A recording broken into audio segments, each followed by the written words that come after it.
as we call it, taming the unruly horse. And I think if public policy was a person, I don't think there have been these many adjectives attached to a person ever. It's been called the unruly horse, it's been called the untamed tiger, it's been called all kinds of names. That is mainly because the word public policy itself has not been defined anywhere. So the judges really struggled to come up with a definition of what public policy is. Now let's understand what public policy. The reason why public policy definition becomes important is from a perspective of a challenge to an arbitral award itself. Now, even Section 34 and Section 46 of the Arbitration Act deals with a definition of what is public policy. In the sense, a ground for challenge is on the ground that if it is opposed to public policy. Now, public policy itself, as I mentioned earlier, has not been defined. One of the first few judgments and a seminal judgment on this point is of Renu Sagar judgment of 1994. Now, what Renu Sagar judgment essentially said was that here was a case where a defense was taken that the award is in violation of foreign exchange laws of the whole FERA scheme. Those days it was FERA, replaced by FEMA much later.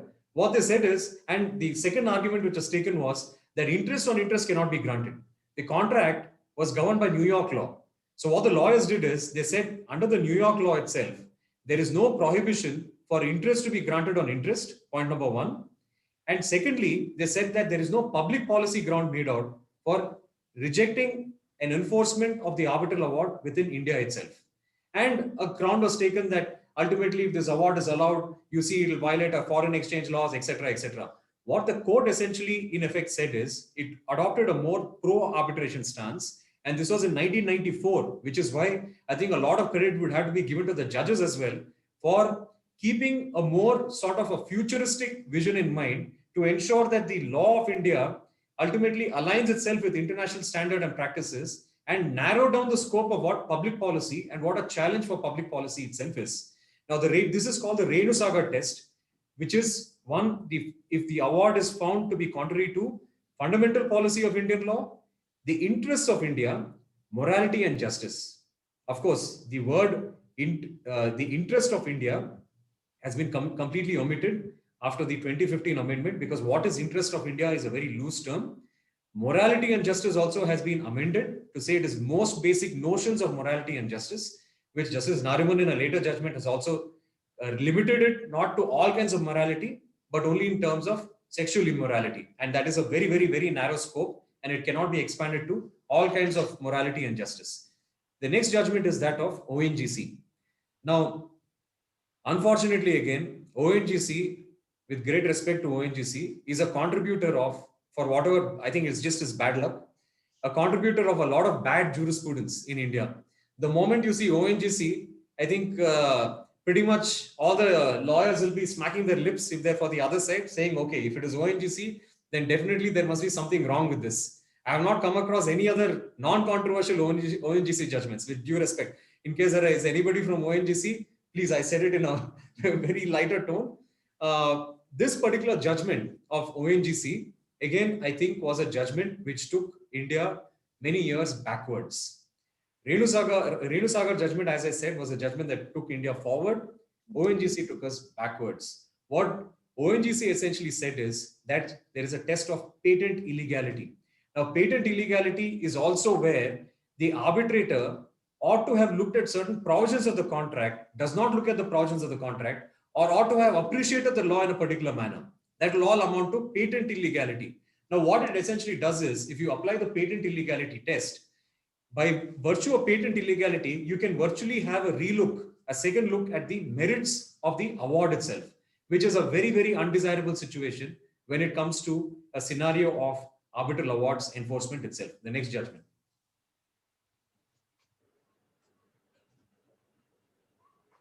The next judgment is that of Fulchand Exports versus Triple O Patriot. Again, Fulchand Exports was a judgment of 2011. This judgment again took us back even several more years. The reason is ONGC judgment was a case in case of a domestic award. Now, what Fulchand Export did is, because they had the Renu Sagar test and the ONGC test, it had two tests before it. What Fulchand did is, the Supreme Court said we'll apply the ONGC test, which is a patent illegality test, even insofar as if foreign arbitral awards were concerned. So effectively what happened was any foreign award that was sought to be challenged in the Indian courts, that could be set aside on the ground that, either contractual provisions were not looked into, or the judge did not apply his mind, something ought to have been looked into, he did not look into it. It virtually becomes like a first appeal arising from a regular first appeal, which you challenge a regular suit which has not gone your way. This again was a judgment that was extremely bad insofar as the Indian jurisprudence was concerned.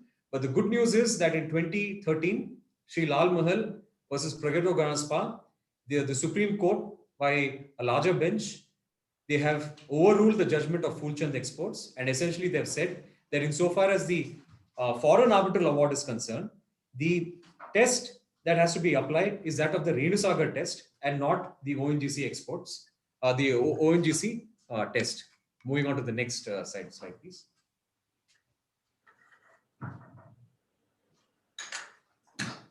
Yes. Now, while all of this was going on, there was a lot of clamor in the Indian jurisprudence circles saying that the law itself need to be completely overhauled. One of the recommendations of the 246 Law Commission report of 5th August 2014 was that you restrict the scope of public policy, one. Secondly, what you do is you keep a distinction between purely domestic awards and foreign arbitral awards. And amendments were accordingly made. Now, just incidentally, just when this report was submitted and whole of India was celebrating that, yes, finally we have a report which is going to be futuristic, because the report was excellently drafted. Some of my good friends were also on the committee and they had made some excellent suggestions to the law ministry. Thereafter, just a month later, you had the ONGC Western Gecko judgment. Now, ONGC, that's what I said. I think Justice Nariman in one of his speeches very famously said that Indian jurisprudence, when it comes to the arbitration jurisprudence, we are like crabs. We go 2 steps forward and take 10 steps back. 2 steps forward, 10 steps back. So at the end of the day, even though we may have going forward, we may actually be going backwards. And this is one such judgment that though we went forward after the Law Commission report and the overruling of the Fulchand Exports case, you had the ONGC Western Gecko case. What they said is, the judge essentially said that you have to adopt the Wednesbury principles of reasonableness insofar as the challenge to an arbitral award is concerned. And the court has the power and discretion to see whether or not the arbitral award has applied its mind insofar as the contractual provisions are concerned and the facts are concerned and the applicable law. What happened in ONGC Western Gecko was there was certain delay insofar as supply of certain equipments were concerned. I'm not sure if it is equipment, but it was basically a supply of certain products that had to be given. There were 3 pockets of delay that took place in this particular contract. What the court said is, we will delete X number of days insofar as the first pocket is concerned, and the delay explanation that has been given by the arbitral tribunal is wrong insofar as the second phase is concerned. So therefore it is wrong. And they adjusted the number of delays and interfered with the reasoning of the arbitral award, who had the benefit of going through the entire evidence before them. So ONGC Western Gecko was a complete, I don't want to use the word disaster. I was thinking of a more diplomatic word, but certainly not a desirable outcome insofar as the Indian arbitration scenario was concerned. Then you had the Associate Builders versus DDA, which was authored by Justice Nariman. Justice Nariman was faced with a situation where he had the ONGC Western Gecko judgment, which he could not overrule, but he followed the judgment, and on the facts of the case, he did not apply those principles and said that the award is otherwise okay. But this is where the Justice Nariman also mentioned that where you speak about notions of morality, the morality was restricted only to sexual morality. And that is one of the recommendations also that was made by the Law Commission that was accepted. Because otherwise, if you loosely use the word morality, there would be lots and lots of challenges to an arbitral award. Again, the supplementary report was necessitated only because of the ONGC Western Gecko judgment. Now, after the report was submitted, the Western Gecko judgment comes in. So the supplementary report essentially took note of the Western Gecko judgment, and in order to water down what Western Gecko judgment did, they essentially said they introduced a new explanation, that is explanation 2 to section 34(2)(b)(2) of the Act, and they said that when you're looking at the award, it shall not entail a review insofar as the merits of the case is concerned. So merits of the case should be completely overlooked when you're looking at whether public policy has been violated or not. Then you add the SsangYong Engineering to a 2019 judgment, which again, I think was a good judgment because it clarified that we are moving away from Western Gecko. And insofar as the fundamental policy of Indian law is concerned, we will stick with the Renusagar test and the other tests that were laid down by courts. Then you have a 2020 judgment also of the Supreme Court. Now, in this particular case, again, this is a slightly worrying judgment in my view. This is, of course, a case of a domestic award. But what the court did is that it set aside a domestic award and it laid down 3 further circumstances under which an arbitral award could be set aside. That is, if the decision of the arbitrator is perverse or irrational, that is, construction of the contract was unfair or unreasonable, or the view of the arbitrator is not a possible view. Now, again, this is my personal view. This is not a good development, simply because because the word patently illegal is used. Now, patent illegality obviously has to go to the root of the matter. If it were left to me, I would say that this whole patent illegality test itself should be done away with. But of course, this is my personal view, and that has to be done only if you improve the quality of the arbitration bar in our country, because you also have to ensure that the quality of the awards that are passed by arbitrators are foolproof. Otherwise, what happens is you may have an interesting argument to say, no, don't interfere at all. It pro arbitration, etc. All that is good, but a counter argument to also that argument would be that what if it is an arbitrator who is not at all experienced and he passes a completely amateurish award, which on the face of it, nobody will be able to sustain. Do you mean to say that when you go up and appeal, you'll not be able to interfere with it at all? I mean, where do you draw the balance? And that is where I think internationally, you're able to say that you should not interfere with the award at all because the quality of the arbitrators and the institutions itself is so good. But in a country like ours, where we have seen all kinds of shocking awards and all kinds of shocking things happening in courts and even the arbitral tribunals, maybe lesser in arbitral tribunals, it would be important to have some kind of a check and balance. But that is the interesting thing about law. You don't know, when you have two extremes, you don't know how to balance the two. And you always have to adopt a middle path. And according to me, the 2020 Supreme Court judgment, I'm not sure if it takes a middle path, because it seems to appear that it has taken a slightly more extreme path of interfering with arbitral awards. The other judgment is that of the 2017 Delhi High Court judgment. Again, Delhi High Court judgment and the SsangYong judgment are both very important judgments. How good are we on the time? I hope I'm not overshooting. No, sir. We have good like 10-15 minutes still. Oh, 10-15 minutes. Excellent. Okay. So I'd like to spend a little more time on a couple of these latest judgments. Okay. The Cruz Mauritius judgment was an important judgment simply because Cruz tried to enforce a foreign arbitral award in the Delhi High Court. Now, one of the contentions taken was again with regard to foreign exchange laws. They said that because there will be violation of foreign exchange, because there is a particular fair market value that has to be arrived at insofar as the valuation of shares itself is concerned, and because the award itself amounts to a payout of that amount, which would be in violation of the foreign exchange laws, what Delhi High Court said is, hold on one second. First of all, you're placing too much importance on some observations of Renusagar which dealt with FERA. It made a distinction between FERA and FEMA.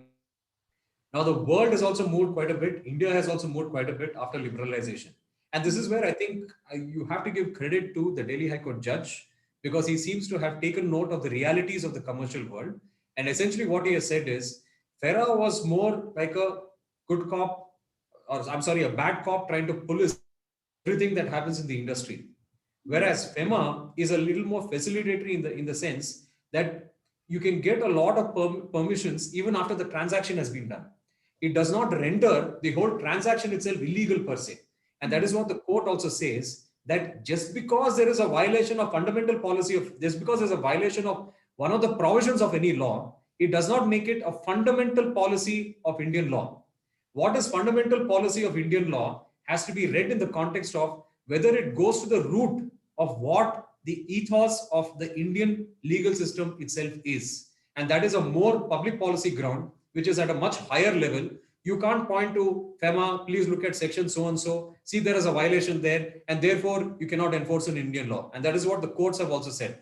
And what the courts have also consistently held, and which is also good from foreign arbitral awards enforcement is concerned, what the courts have said is that just because the law that is applicable insofar as the seat of arbitration is concerned to that particular arbitration, if that is in conflict with the Indian law, that does not matter.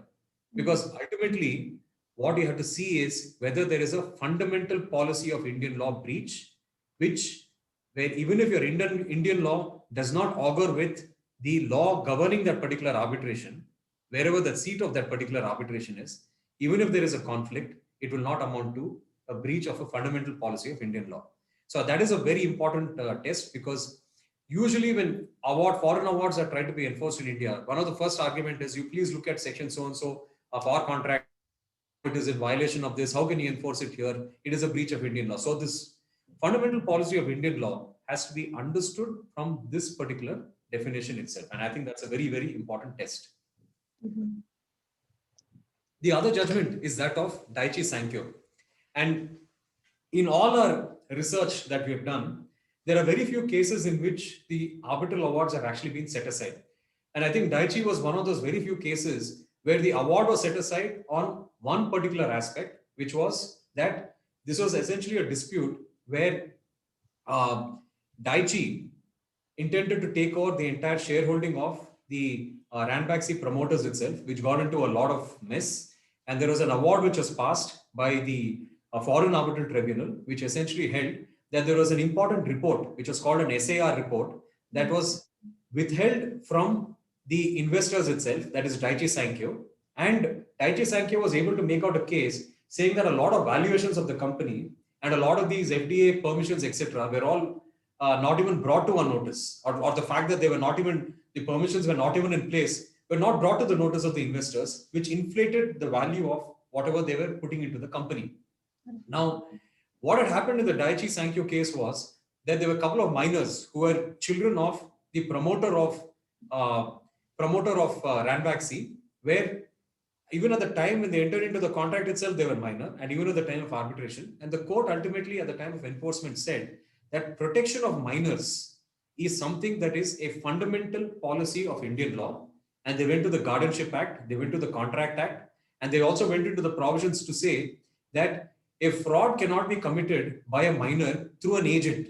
And that is contrary to the provisions of the Contract Act itself, saying that the minors could not have committed this in the first place. And where is the question of making the minors liable to this? The second consideration that played on the single judge was that the amount that was paid pursuant to the SSPA was 15 lakhs that was paid to the minors. Contrast that with the liability that they were fastened with under the arbitral award of approximately 3,500 crores. The court said they're minors, they get 15 lakhs under a contract. Somebody else has given some kind of misrepresentations. Where is the question of making the minors also liable to the extent of 3,500 crores jointly and severally? And that is what the court said shocks the conscience of the court. And the court said only to the extent that minors enforcement, you're seeking to enforce the award as against the minors, only that would be set aside. But insofar as the other portions are concerned, that would be enforced as like a decree of a court itself. And then you had the latest ordinance that has come in 2020. This ordinance was something in a cricketing term, we call it the googly. So nobody asked for it, but suddenly it turns up out of the blue. And this is not recommended by anyone. Nobody spoke about it. There is not a whisper of it anywhere. Everybody was talking about other recommendations, saying make recommendations insofar as emergency arbitrator is concerned. You see this whole dispute that is happening with Amazon, Future Retail. Everyone said that, okay, you should make those kind of amendments. But out of the blue, the parliament decides that, let's make one more ground in which you say that, this unconditional stay will go away if prima facie you're able to show that it is induced by fraud or corruption. Now, the Indian legal system, the moment you have a scope or a window for people to use all kinds of defenses, everybody is going to use this word fraud or corruption and try to get away from, even if they're lost in the arbitration, they'll say fraud, corruption, and they will try to get away from any kind of imposition of payment of any monies as a precondition for stay. Though, of course, it is a case of fraud or corruption, but you never know the ingenious ways in which cases are argued by litigants in our country. The next judgment is that of Vijay Karya judgment. Now, there is Vijay Karya judgment, and then there is the Alimenta judgment. These two judgments are important. The reason is both these judgments have taken a slightly diametrical view. Now, Vijay Karya judgment, if I'm not mistaken, it was authored by Justice Nariman again, or at least he was part of the bench. Now, what Vijay Karya judgment said is that it reiterated the principles of Renu Sagar. And again, there was a case of foreign exchange violations. So what the court essentially said is, even if there is foreign exchange violation, even if there is a violation of a foreign exchange law, even then the award would be enforceable in India. Because the judge again comes back to the example of whether it is a fundamental policy of Indian law breach or not. And heavy reliance was also placed on the use of the word may in section 48. Now, if you look at section 46, 47, and 48 of the Arbitration Act, the word used in section 46 or even in section, section 46, the word used is shall. Whereas the word used in section 48 of the Arbitration Act is may. Now, the reason is this, even if, and this is a very important principle to understand, that while there are grounds for refusal of enforcement of an arbitral award under section 48, and a court comes to the conclusion that yes, some of these grounds are made out, the court to say, notwithstanding the fact that the arbitral award cannot be enforced for these reasons, it will still go ahead and enforce it.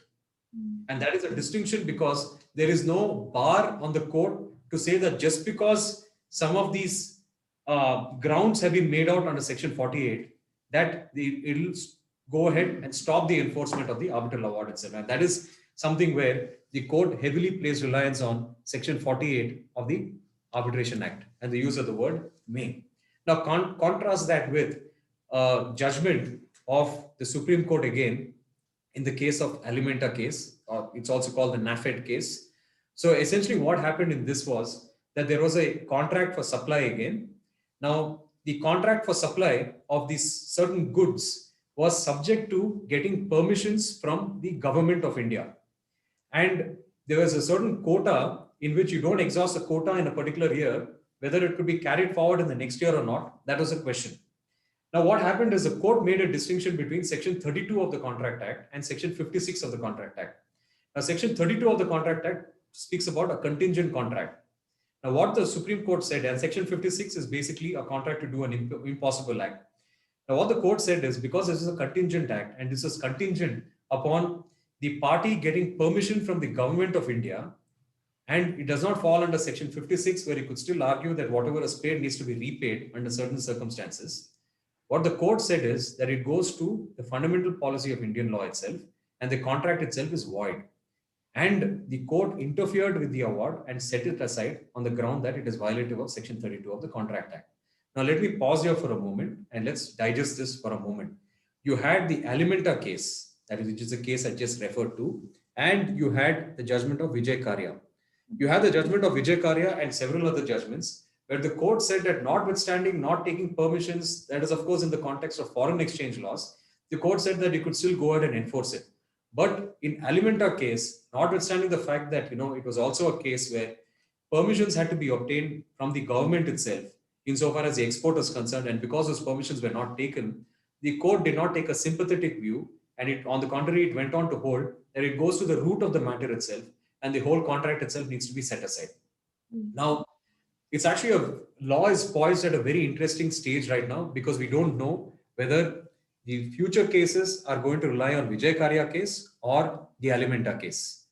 Though, of course, it can still be argued that the principles of Alimenta case was in a completely different scenario, and it cannot be applied as a straitjacket formula for all kinds of cases.